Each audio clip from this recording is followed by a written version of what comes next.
একদিন আমার বড় মামার বিয়েতে গিয়েছিলাম। আমরা সবাই নানার বাড়িতে। সবাই কোনো না কোনো কাজে সবাই ব্যস্ত আছে। এইভাবে কাজ করতে করতে প্রায় সন্ধ্যা হয়ে এলো। বিয়ে বাড়িতে এত মানুষের সমাগম, আত্মীয় স্বজনের সবাই বাড়ি পূর্ণ ভর্তি ছিল। দেখতে দেখতে রাত অনেক হয়ে গেল। এখন শোয়ার পালা। যে যেখানে পারছে সে সেখানেই শুয়ে পড়ছে। অর্থাৎ বাড়িতে মেহমান অনেক বেশি, জায়গারও খুব সংকট। আমার আম্মু আমার নানুর পাশে গিয়ে শুয়ে পড়ল। আরও অনেক মানুষ। কোথাও শোয়ার জায়গা আমি পাচ্ছিলাম না। অবশেষে আমার আম্মু বলল, মা শর্মিলা, আয় তো দেখি, তোর নানার রুমে জায়গা আছে। তোর নানার রুমে যদি জায়গা থাকে তাহলে তুই তোর নানার সাথে শুয়ে থাকবে। তুমি তো ছোট মানুষই, সমস্যা নাই। তারপর আম্মু আমাকে নিয়ে নানার রুমে গেল। নানার রুমে গিয়ে দেখে সেখানে কেউ নাই, শুধু নানা একাই শুয়ে আছে। অর্থাৎ নানাকে সবাই ভয় পায়। নানা অনেক রাগী মানুষ, কেউ নানার রুমে সহজে যায় না। নানা রুমে কেউ নেই। তাই আমার আম্মু বলল, মা শর্মিলা, তুই তোর নানার কাছে গিয়ে শুয়ে পড়, সেখানে কেউ নেই, খুব আরামে ঘুমাতে পারবি। আমি কি করব তখন বুঝতে পারছিলাম না। আর মাকে তো এসব কথা বলাও যাচ্ছে না, কিছু করার ছিল না। বিপদে পড়ে আমি আমার নানার রুমে নানার সাথে শুইতে হলো। নানার সাথে শুয়েছি, কোনো সমস্যা নাই। কিন্তু রাত যখন গভীর হলো তখন নানা আমার সাথে যা করল তা শুনলে বন্ধুরা আপনাদের পায়ের নিচ থেকে মাটি সরে যাবে। বন্ধুরা, গল্পটি অনেক মজাদার হতে চলেছে। পুরো গল্পটি শোনার জন্য আপনাদের সকলের প্রতি আমার বিশেষ অনুরোধ রইল। বন্ধুরা, আপনাদের নিকট আমার ছোট্ট একটা অনুরোধ, আপনারা দয়া করে আমার চ্যানেলটি সাবস্ক্রাইব করে আমাকে সাপোর্ট করবেন। বন্ধুরা, আমার নাম শর্মিলা। বর্তমানে আমার বয়স 21। আজকে আপনাদের মাঝে যে গল্পটি বলবো তখন আমার বয়স ছিল 8 থেকে 12। অর্থাৎ এটি আমার জীবনের একটি সত্য ঘটনা। ঘটনাটি শুরু যখন আমার বয়স 8 বছর, আর ঘটনাটি যখন শেষ হয় আমার বয়স 12 বছর হয়। বন্ধুরা, আমার বয়স যখন 8 তখন থেকে আমার আপন নিজের নানা ভাই অর্থাৎ আমার মার আপন বাবা আমার সাথে প্রায় সময় নোংরা আচরণ করার চেষ্টা করত। আমি তখন বাচ্চা একটা মেয়ে ছিলাম, খুব ছোট একটা মেয়ে ছিলাম, খুব একটা বেশি বুঝতাম না। আমি নানা বাড়িতে গেলে নানা ভাই আমাকে আদর করার চলে আমার সাথে বাজে আচরণ করার চেষ্টা করত। আমি তেমন বুঝতাম না, তবে এইটুকু বুঝতাম নানা ভাই আমার সাথে যে আচরণ করত সেটা খুব বাজে, খুব খারাপ ছিল। নানা ভাই যে আমার সাথে এরকম আচরণ করার চেষ্টা করত আমি আমার আম্মুকে একদিন বলেছিলাম। তখন আম্মু আর নানু হেসে হেসে কুটি কুটি হয়ে গেল আর বলল, তোর নানা ভাই তোর সাথে এসব খেয়াল করে, তুই কি বুঝিস না? তুই বোকা নাকি? মায়ের কাছে এসব বললেও কিছু হবে না, কারণ মা তার বাবাকে খুব সম্মান করে, আর বাবা এরকম কাজ করবে তার নাতির সাথে মা এরকম কোনো দিন কল্পনাও করবে না। একদিন নানা ভাই আমাদের বাড়িতে আসলো বেড়াতে। নানু ভাই এসেই আমাকে খুঁজাখুঁজি করতে শুরু করল। আমার আম্মুকে বলতে শুরু করলে, মা সাথী, আমার নাতি শর্মিলা কোথায়? শর্মিলাকে তো দেখছি না। অনেক ভালোবাসি শর্মিলাকে, কারণ আমি তোদের বাড়িতে আসি শুধুমাত্র শর্মিলার জন্য। মেয়েটা অনেক লক্ষ্মী, অনেক সুন্দর সুন্দর কথা বলে। কই মা, ডাক দে তো তোর মেয়ে শর্মিলাকে, আমি একটু দেখি তাকে। তাকে দেখার জন্য আমার মনটা ব্যাকুল হয়ে আছে। আমি গিয়েছিলাম অন্যের বাড়িতে খেলাধুলা করতে। সেখান থেকে মা আমাকে ডেকে নিয়ে আসলো। আমি আসতেই নানা ভাই আমাকে ধরে আদর করতে শুরু করল। কিন্তু এই আদরের মধ্যে কেমন জানি একটা অন্যরকম রহস্য লুকিয়েছিল। মা তো বুঝতে পারে না। আমার সাথে নানা ভাই আদরের চলে অন্য কিছু করার চেষ্টা করত। যাই হোক, আমি অনেক জোর করে নানার ভাই এর কাছ থেকে আমি নিজেকে ছাড়িয়ে নিলাম। তখন মায়ের সামনেই নানা ভাইকে বললাম, নানা ভাই, তুমি আমার সাথে এরকম করো কেন? আমার সাথে এরকম দুষ্টামি করো কেন? আমার এরকম ধরনের দুষ্টামি ভালো লাগে না। আমার কাছ থেকে এরকম কথা শুনে মা আর নানা ভাই খুব হাসতে শুরু করল। তারপর মা আমাকে আর নানা ভাইকে নিয়ে ঘরে গেল। নানা ভাই আমাদের সকলকে নিয়ে বসল। বাসার পর আমার নানা ভাই আমার মাকে বলল, মা সাথী, আমার জামাই বাবাজি কোথায়? তোদের না জানিয়ে তো আমরা একটা কাজ করে ফেলেছি। তোরা মনে কিছু নিস না, তোর ভাইয়ের বিয়ে ঠিক করে ফেলেছি। হঠাৎ করে মা সাথী, আমি কথা দিয়ে দিয়েছি মেয়ের মাকে, তোদেরকে কিছু বলতে পারলাম না, তোরা মনে কিছু নিস না। আগামী শুক্রবারে তোর ভাইয়ের বিয়ে, তোরা সবাই বুধবারে চলে আসবি। আর জামাই বাবাজি আসলে, জামাই বাবাজিকে আমার কথা বলকে কেমন?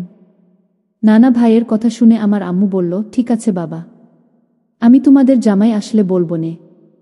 আর আমরা সবাই বুধবারে চলে আসব। তারপর আমাদের নানা ভাই আমাদের বাড়ি থেকে চলে গেলেন। আমি আমার মা আর বাবা সবাই মিলে বুধবারে নানা বাড়িতে চলে আসলাম। অনেক দিন পর নানার বাড়িতে যাচ্ছি। মনের মধ্যে খুব আনন্দ লাগছে, অনেক মজা হবে। নানা বাড়িতে যেতেই নানা দৌড়ে এসে আমাকে দেখে হেসে কথা বলতে শুরু করল। নানা ভাই আমাকে বলল, কি গো ম্যাডাম, কখন এসেছেন আপনি? আমি বললাম, নানা ভাই এই তো কিছুক্ষণ আগে এসেছি।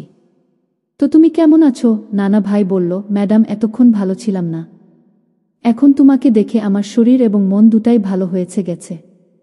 কিছুক্ষণ পরে নানা এসে বলল, শর্মিলা ম্যাডাম, আগামীকালকে আমাদের গঞ্জে একটি বিরাট বড় মেলা বসবে। শর্মিলা ম্যাডাম, কালকে কি তুমি আমার সাথে ওই মেলায় যাবে?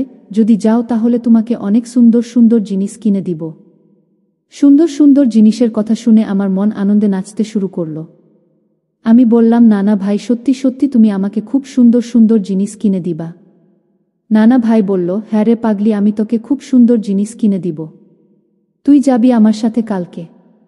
আমি বললাম, নানা ভাই অবশ্যই আমি তোমার সাথে যাব। আমি যদি তোমার সাথে যাই তাহলে তুমি কি কি কিনে দিবে? নানা ভাই বলল, তুই যা চাইবি আমি তাই কিনে দিব। আমি বললাম, নানা ভাই তুমি সত্যি বলছো, আমি যা চাইব তুমি তাই কিনে দিবে? তারপর নানা ভাই বলল, হ্যাঁ গো ম্যাডাম, হে, তুমি যা চাইবে তাই কিনে দিব। আমি বললাম, আচ্ছা ঠিক আছে নানা ভাই, আমি তাহলে আগামীকালকে তোমার সাথে মেলায় যাব। তারপর নানা ভাই বলল, আচ্ছা ঠিক আছে প্রিয়তমা, আগামীকাল তো রেডি থাকবা, আমি আগামীকাল তোমাকে নিয়ে যাব। পরের দিন অর্থাৎ প্রতিবার নানা ভাই আমাকে নিয়ে মেলায় যাওয়ার যাত্রা শুরু করল। আর তাছাড়া শুক্রবারে মামার বিয়ে, মামার বিয়ের কিছু জিনিস কেনার জন্য আমাকে নিয়ে মেলায় যাচ্ছে। মেলার জায়গাটি আমাদের নানার বাড়িতে প্রায় 2 থেকে 3 কিলোমিটার দূর হবে। অনেক বড় একটি মেলা। নানা ভাই আমাকে নিয়ে একটি রিকশায় উঠল। রিকশায় উঠে বিভিন্ন দৃশ্য দেখতে দেখতে খুব ভালো লাগছিল। চারদিকে সবুজের সমাহার। আর নানার সাথে গল্প করতে করতে হঠাৎ আমরা মেলায় চলে আসলাম। মেলায় গিয়ে কত সুন্দর সুন্দর জিনিস আমার চোখে ধরা পড়ল। যাই দেখলাম তাই নানা ভাইকে বললাম কিনে দিতে। আমি যা চাইলাম নানা ভাই তাই কিনে দিল এবং আমি খুব খুশি খুশি লাগছিল সেদিন। তার মেলাতেতে আমি আর নানা ভাই চলে আসব। ঠিক এই মুহূর্তে একটা জিনিস আমার চোখে ধরা পড়ল। আমি বললাম, নানা ভাই, এটা আমাকে কিনে দিবা? তাহলে আমি খুব খুশি হব। নানা ভাই বলল, প্রিয়তমা, আমি যে তোমাকে এত খুশি করছি, তুমি কি আমাকে খুশি করার একবার চিন্তা ভাবনা করেছ? আমি বললাম, নানা ভাই, আমি তোমাকে আবার কিভাবে খুশি করব? নানা ভাই বলল, প্রিয়তমা, তুমি যদি একটি কাজ করো তাহলে তোমাকে আরো সুন্দর সুন্দর জিনিস কিনে দিব। আমি বললাম, নানা ভাই, কি করতে হবে তোমার সাথে একটু বুঝিয়ে বলো না।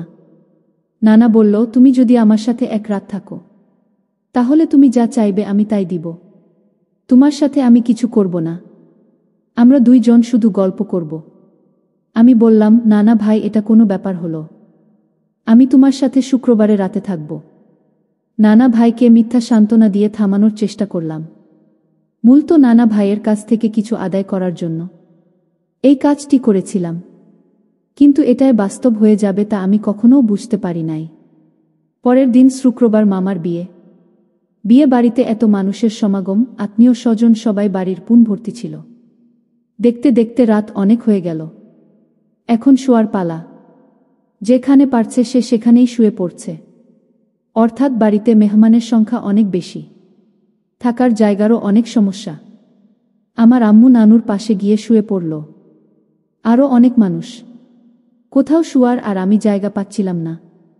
অবশেষে আমার আম্মু বলল, মা শর্মিলা, আয় তো দেখি, তোর নানার রুমে জায়গা আছে। তোর নানার রুমে যদি জায়গা থাকে তাহলে তুই তোর নানার সাথে শুয়ে থাকবে। তুমি তো ছোট মানুষই, সমস্যা নাই।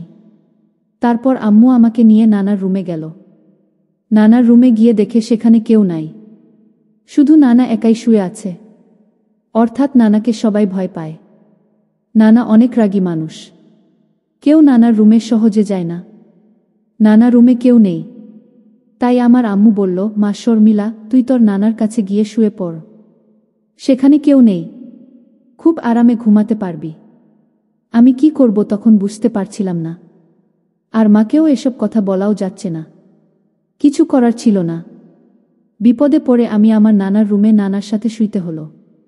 নানার সাথে শুয়েছি, কোনো সমস্যা নাই। নানার মনে যে এমন কিছু তা তো আমি জানতাম না। নানার সাথে গল্প করতে গল্প কখন যে ঘুমিয়ে পড়লাম গেলাম বলতে পারবো না। গভীর রাতে হঠাৎ অনুভব করলাম কেউ আমার সাথে এক অন্যরকম আচরণ করার চেষ্টা করছে, কিন্তু আমি ভয়ে তখন কিছু বলি নাই। যখন দেখি লোকটি আমার সাথে খুব খারাপ আচরণ করছে, তখন আমি চোখ মেলে তাকিয়ে দেখছি আমার নানার আমার সাথে এক অদ্ভুত আচরণে মেতে উঠেছে। আমি বললাম, নানা ভাই, আপনি আমার সাথে কি করছেন? নানা ভাই বলল, শুনো শর্মিলা, আমি যা করছি তুই আমাকে তা করতে দে। তোকে আরও বেশি খেলনা, আরও বেশি মজা কিনে দিব। আজকে আমি তোর সাথে যা করছি তা যদি তুই আমাকে করতে দিস, তাহলে এই যে দেখ, এখানে 4,000 টাকা আছে, তোকে এই 4,000 টাকা দিয়ে দিব। সত্যি নানা, এই 4,000 টাকা তুমি আমাকে দিয়ে দিবা? নানা ভাই বলল, হে রে সুন্দরী, হ্যাঁ, তুই যদি আমার সাথে এই কাজটি করস তাহলে তোকে এই 4,000 টাকা দিব, সাথে আরও সুন্দর সুন্দর খেলনা কিনে দেব। তারপর নানার এই খেলনা আর টাকার লোভে পড়ে নানার প্রস্তাবে রাজি হয়ে যাই। কি বলবো বন্ধুরা, তখন আমার বয়স ছিল 12 বছর। সামান্য কিছু টাকার লোভ দেখিয়ে আমার সাথে যা করল ভাষায় প্রকাশ করার মতো না। তাও আবার আমার আপন নিজের নানা। সেদিন নানার এই ভয়ঙ্কর আচরণে আমি খুব কষ্ট পেয়েছিলাম, অনেক কেঁদেছিলাম। তারপর নানা আমাকে ছাড় দেননি। বুইড়া বয়সেও এই বুইড়ার এত পাওয়ার, তা আমি কখনো ভুলতে পারবো না। সে আমাকে পুরো তছনছ করে দিয়েছিল। বন্ধুরা, তারপর আমি প্রায় 20 দিন পর্যন্ত অসুস্থ ছিলাম। অনেক কষ্ট হয়েছিল আমার, তবুও কাউকে বলতে পারছিলাম না, কারণ কাউকে বললেও কেউ বিশ্বাস করত না। আমার নিজের নানা দ্বারাই আমার জীবনের প্রথম সর্বনাশটা হয়ে গিয়েছিল। এটি আমার জীবনে কালো অধ্যায় ছিল। খুব কষ্ট পেয়েছিলাম, খুব দুঃখ পেয়েছিলাম এই ঘটনাটির জন্য। এখনও পর্যন্ত এই ঘটনাটি যখনই মনে পড়ে তখনও খুব আফসোস করি, খুব অনুশোচনায় ভুগি। বন্ধুরা, পরিশেষে আমি আপনাদেরকে বলবো, আপনাদের জীবনে বা ছেলে মেয়েদের ক্ষেত্রে এরকম ধরনের ঘটনা ঘটতে পারে, কারণ বিশ্বস্ত লোক দ্বারাই বেশি ক্ষতিগ্রস্ত হওয়ার সম্ভাবনা হয়ে থাকে। এইটাই স্বাভাবিক, যা যুগ যুগ ধরে হয়ে আসছে। প্রত্যেকেরই উচিত আমাদের ছেলে মেয়েদের নজর রাখা, তাহলে হয়তো এরকম ধরনের সমস্যা হতে রক্ষা পেতে পারি। বন্ধুরা, আজকের মতো ঘটনাটি এখানেই শেষ করলাম। যদি ঘটনাটি শুনে ভালো লাগে তাহলে কমেন্টে জানাবেন, এবং আপনারা কি ধরনের গল্প পছন্দ করেন তা জানাবেন। আপনারা যদি আপনাদের জীবনে ঘটে যাওয়া বাস্তব কোনো গল্প পাঠাতে চান তাহলে কমেন্টে জানাতে পারেন। আপনাদের সুস্থতা কামনা করে আজকের মতো গল্পটি এখানেই শেষ করলাম। ধন্যবাদ।